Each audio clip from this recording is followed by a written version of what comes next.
তোর সামনে থেকেই করছি। রে শোন, জামাইটাকে পেলে আমার সঙ্গে একটু কথা বলতে দিস। ফোন তো আগে করতে দে, লাইন তো लगते দে।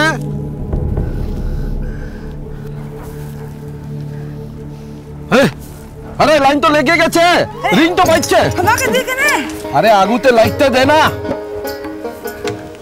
নমস্কার, প্রথম খবর। ও ও অর্চি বাবুকে ফোন তো দিন তো। অর্চিদা তো দেশের বাইরে আছেন। আপনি কে বলছেন, কোথা থেকে বলছেন? আমি ওয়ার শ্বশুর তো বলছি বটে। কি? ওয়াকে বলবেন কি ওয়ার মামা শ্বশুর ফোন তো করেছিল, ও এসে যেন আমাকে ফোন তো করে।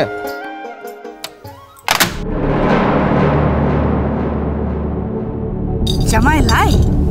তোর জামাই তো ব্যস্ত মানুষ আছে বটে, ও বিদেশ গেছে। তাহলে তোর মেয়া তো ভালো আছে, ভালো। তুই কোন ভরসাতে এই কথাটা বলছিস বলবি? আরে দেখো বিটি ছেনার মাথা। আরে বাহামণি তো অসুখ থাকলে ও জামাই তো বিদেশ যেত কি, বুঝছো? হ্যাঁ, এটা তুই ঠিক বলেছিস সুতরাং।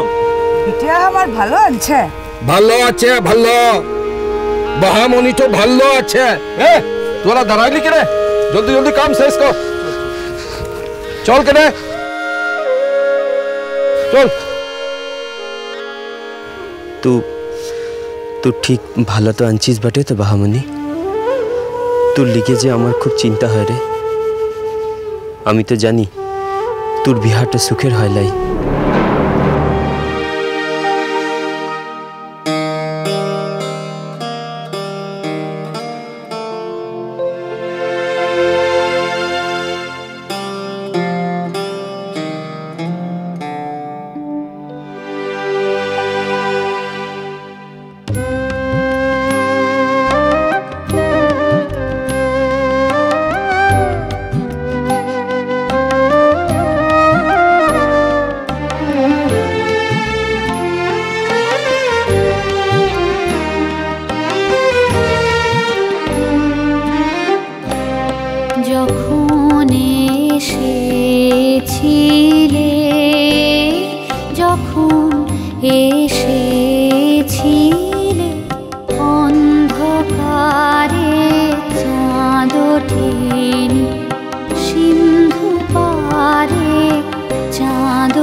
রূপু দিদি কি ভালো গানটা গায়ে লয়।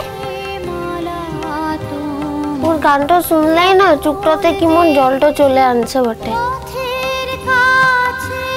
মনের মধ্যে কষ্টটা তো আর কম নেই। চারিদিকে সবাইকে দেখছে, হাসছে, খেলছে, আনন্দ করছে, সবাই সুখে আছে। ওর জীবনটাই শুধু। আচ্ছা, রূপু দিদি তো হিত ভালো মেয়েটা আনছে রে, ওর বরটা ওকে ছেড়ে দিয়েছে কেন? ওর একটু কষ্টটা হলো না? কপালের লিখন কে খণ্ডাবে বল?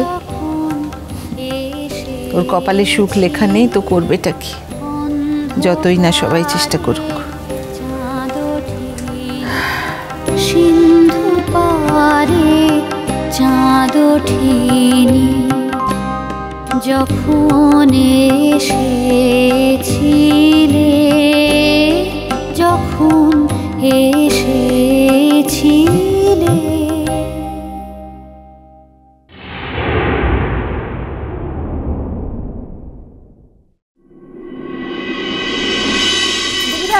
চলে এসছি গো, একবারে চানটা করে নিলাম বুঝলে, পরে না ভিড় হয়ে যায় বাথরুমের সামনে আর দেরি হয়ে যায় এভাবে। কি রে তুই এখানে কি করছিস? কেন মানে? হ্যাঁ, দাদা বাজার গেছেন, ফিরে এসে যদি দেখেন লেখাপড়া বাদ দিয়ে তুই এই রান্নাঘরে বসে আছিস, কি রাগ করবেন বলতো? সত্যি তো বাহা, তোর ব্যাপারটা কি বলতো? তোকে না বড়বাবু পই পই করে বলে দিয়েছে লেখাপড়া ছাড়া এক মুহূর্ত সময় নষ্ট করবি না। এমনিতেই মানুষটা বাজার থেকে ফিরে মাথাটা পরে গরম হয়ে থাকে, ফিরে এসে অনর্থ বাতাবে আমি বলে দিলাম। তোরা তো ভুলেই খালাসটা হয়ে যাস কেন? তোদের ঘরে যে কামের লোকটা ছিল সে তো মেলা কামটা জানতো না, কতদিন থাকতে না থাকতে দেশে যাবার লিগে একেবারে বানাটা ধরলো। আর তোরা তো একেবারে ভালো মানুষ আর বিটিটা আনছিস, তোরাও ছিঁড়ে দিলি। এবার তো ঘরের কামটা করতে হবে নাকি? শোনো, একদম পাকা পাকা কথা বলো না, তোকে কোনো কামটা করতে হবে একলাই। কেন রে, তুই যখন ছিলি না তখন আমরা রান্নাটা করিলাই বটে।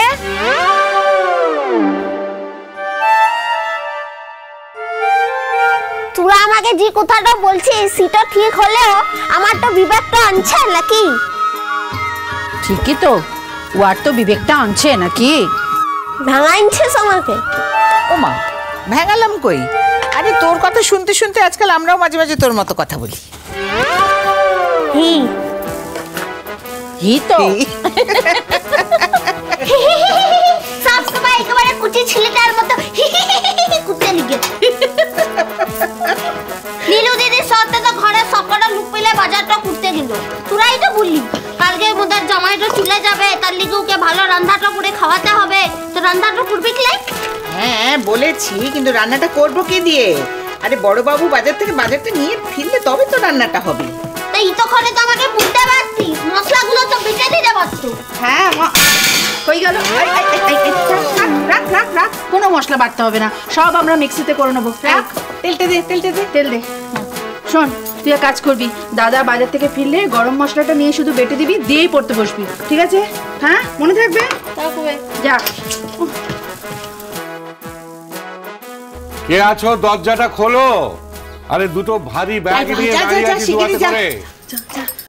বাহা, আরে যেছি রে। এই বাহা,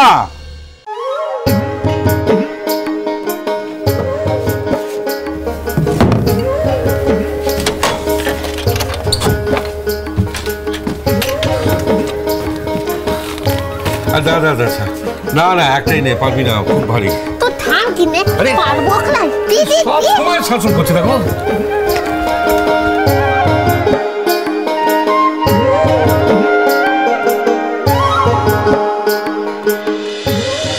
মিষ্টি কুটু মিষ্টি কুটু মিষ্টি কুটু।